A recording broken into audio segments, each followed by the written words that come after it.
Now here's Javen McCollum ripping through the screen, trying to find something, has play tech, dribble drive, giving it back to McCollum with 13 left on the shot clock. He's going to put that up, and that's cash. Huge bucket there by the sophomore in McCollum. I was going to say that's not a very good shot, and he proved otherwise. He's certainly, what he's coming up for 27 against Niagara. He's been pretty quiet, but you can see he's playing with a little more urgency here. This last 2.5 minutes, I would suggest. That's a huge three for McCollum. Just the fourth on the entire day for Siena as a team. Again, a tough shot over the top of Dinkins on the perimeter. Makes it a 9-point game with 2:37 left, but a great point that you alluded to just about a minute ago, as the last 5 games here at the CAC, Siena has not been victorious in 8 of the last 9. This is a series that goes way back to about the 1930s, and Siena leads the all-time series 58-51, but Canisius has won 14 of the last 21. Inside the CAC, it's just been smooth sailing for Canisius. They just match up really, really well. And in Reggie's tenure here at Canisius College, the Griffs are 8-4 against Siena. It's interesting though. We always talk about the transfer portal, and they got 6 true freshmen. They got transfers. Talking about Siena. Yep. They don't know about that streak. Yeah. So when I'm a coach, I'm always playing that psychology card. Right. Tell the SID, don't put that in the notes or something. We can talk about it all day, but as long as the team doesn't know about it, I'm with you there. Yeah, you always, and just sell the fact that we got 10 guys here that haven't, obviously been part of that streak. Dinkins now back up to Gatz, and that goes right through his hands. And our radio play-by-play guy, Andy Hellwig, with a nice one-handed snag right there. Well, you hate to see that coming out of a timeout. They're going to trap, and they did.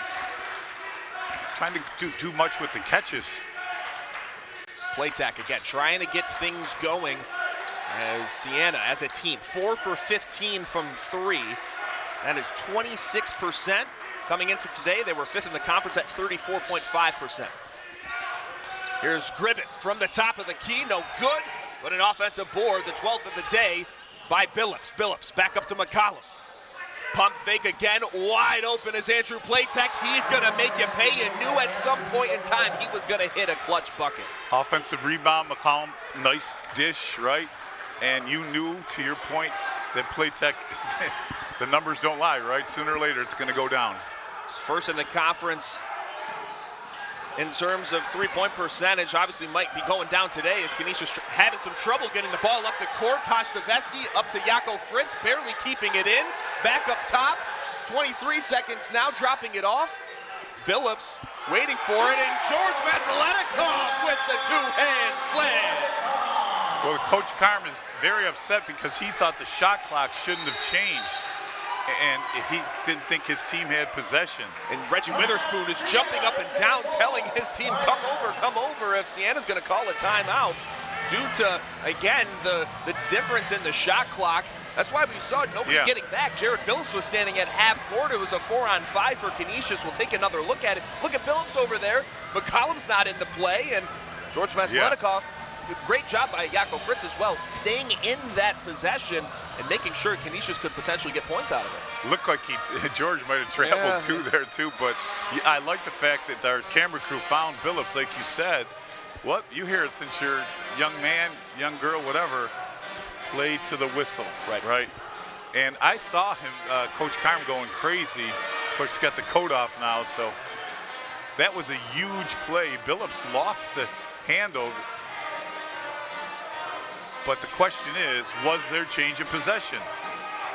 And that's what the entire coaching staff of Siena is trying to plead their case on, regardless if it's Bobby Canstaglia, Greg Fahey, or Darius Tice, along with head coach Carmen Masiello. But Canisius, you're happy that they took a timeout on that as well, because even if the bucket was not good for some odd reason, it's a great time again to calm your team down in a situation where, again, these tight, low-scoring games have not gone Canisius' way this year.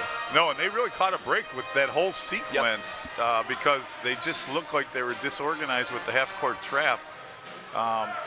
You're right. As a coach, 8 points up, you got the possession arrow, next 1-and-1.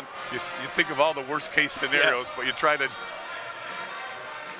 tell the players the most positive scenarios. Take care of the ball, rebound.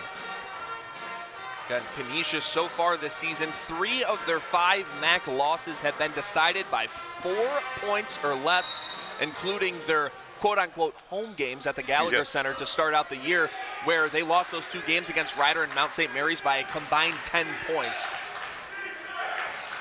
Now here's Billups for 3, not a guy that you saw in the scouting report to be a 3-point shooter, but an open shot, and now trying to get some ball pressure, but a great bounce pass. Trey Dinkins will grab it, and Dinkins, he's going to be stripped.